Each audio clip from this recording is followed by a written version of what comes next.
The first roster update of MLB The Show 22 happened yesterday.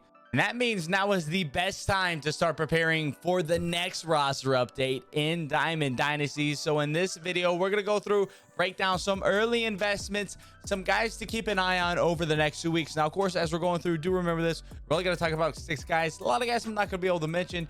Can't go through and talk about everybody. We're just going to talk about 6 of my favorite guys, 3 silvers and 3 golds. Not to mention as well, these aren't necessarily what I'm saying are the most likely to get upgraded, but the guys that are at a price point that can allow you to get a solid return on your investment still, versus coming in, investing in a guy that's almost a guarantee to go up. There's not a whole lot of room for profit there. So again, everything we're looking at today is going to be based off the ability to make profit, and some guys that I think have some very interesting opportunities over the next couple of weeks to do a whole lot of good for themselves. Let's start though by breaking down yesterday's roster update. So here into the roster update screen, first off, Mike Trout as a 97 overall.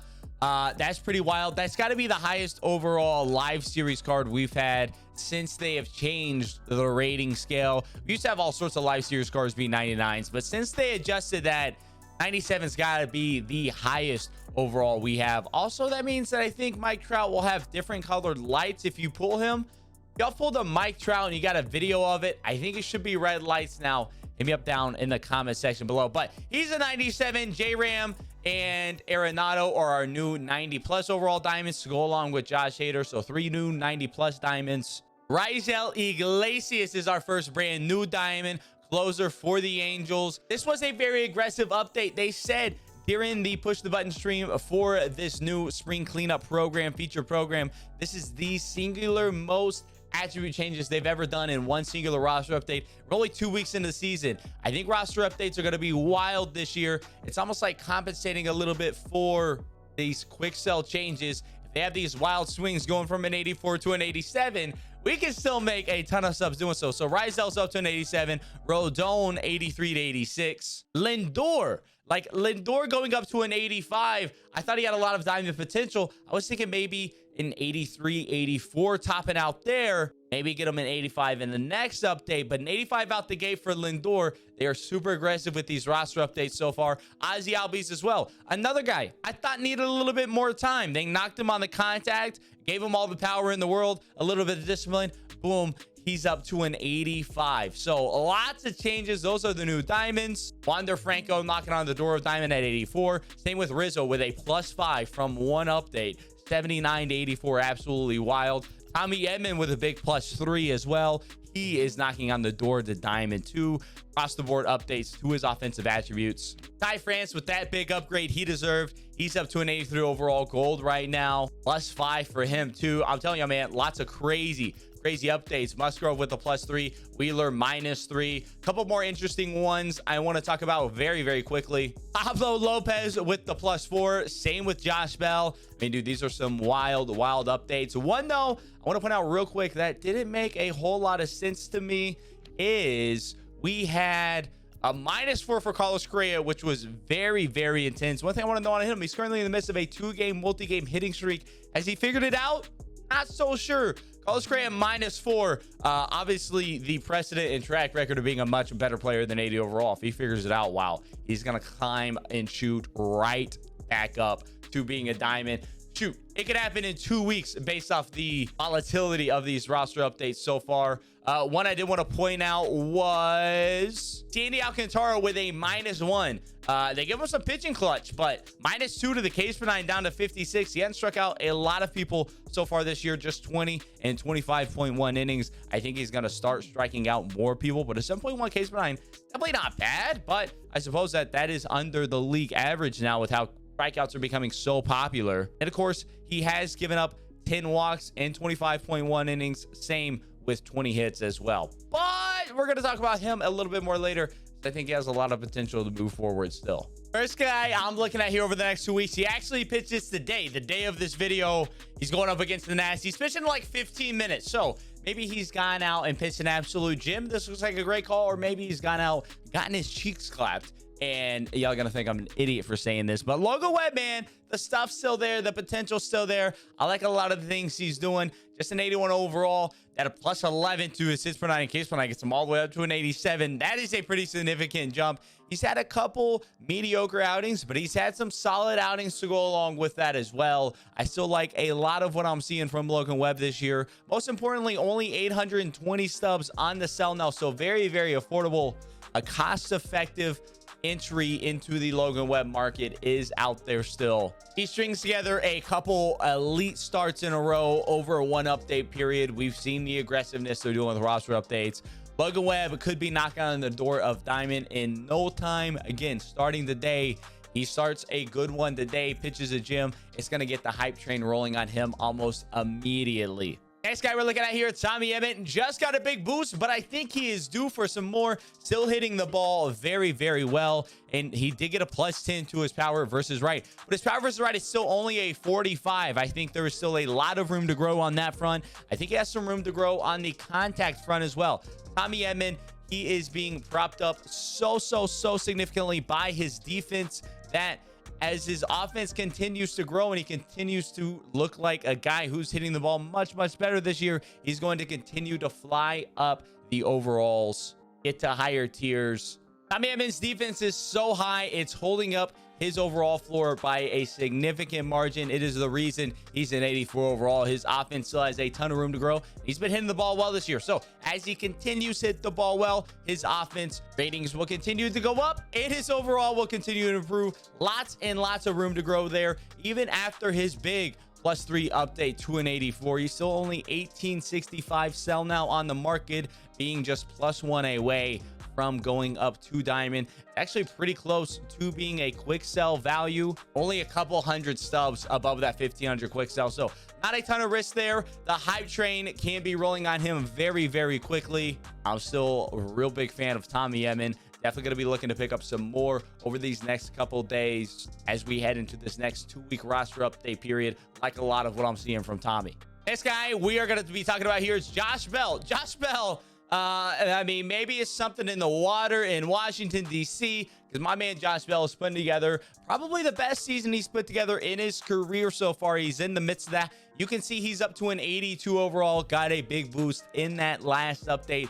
Playing very well. He doesn't have the defense. The defense is going to hold him back, but at first base, that defense is not all that important. You can be a very high overall at first base as your overall is weighted very heavily on your offensive attributes. We can see right here a +9 to his contact right and a +9 to his power right gives him a +3 overall boost to being a diamond tier. Now that inside edge isn't an indicator that he's going to get those in the next update, but it is a good indicator of what his overall could look like were he to get a boost. And you can see his contact power versus left. Lots of room to grow there for a first baseman who is hitting the ball very well. He's currently hitting 321 versus lefties so far over the course of the season.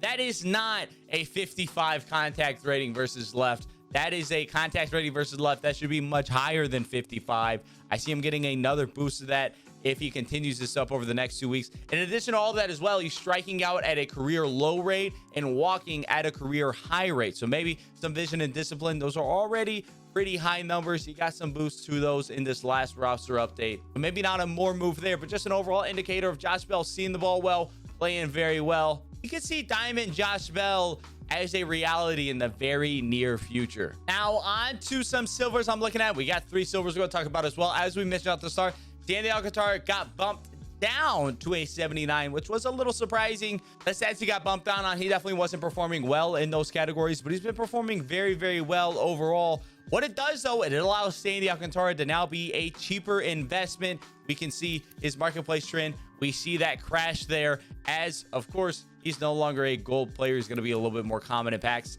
677 on the sell now. Lots of room to come in and pick up some Sandy Alcantaras. I still like him a lot. I like a lot of things he's doing. We need to see some more strikeouts from him and to limit the walks ever so slightly, but he does that, and there is true diamond potential in Sandy's future. He has the stuff He's a great pitcher. He's performing well this year. Peripheral saying he's probably getting a little bit lucky, but still performing well overall. You just need to see a little bit more strikeouts, a little bit less walks. We saw it last year. Sandy, bit of a streaky pitcher. He had a month-long stretch where he had like a 15 Ks per nine after hovering around like a 7 or 8 before the season prior to that. So Sandy, he's another one of those guys where he gets a 2-week stretch where he's super hot, and all of a sudden he's striking out 14, 15 guys every 9 innings. And Sandy's going to get some massive upgrades. I still like the long-term diamond potential for him, even after getting this downgrade. His next start, going to have to keep a close eye on that.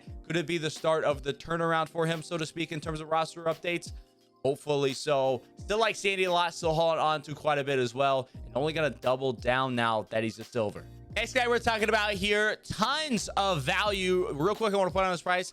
196 stubs on the sell now for a 76 overall silver. We're talking about Detroit Tigers lefty Tariq Skubal. Skubal is an awesome young pitcher that the Tigers have, and he's been performing very well this year. He's had 2 starts that have been really good and 2 starts that have been a little bit more on the mediocre side, where he has gotten pretty significantly unlucky in those starts. A lot of the peripheral numbers show that Skubal is pitching like an elite level pitcher right now. Even if the base level results don't necessarily showcase that, we can see it in some of the underlying data that we have. So that makes Skubal a great play where he's flying a little bit under the radar right now for roster updates.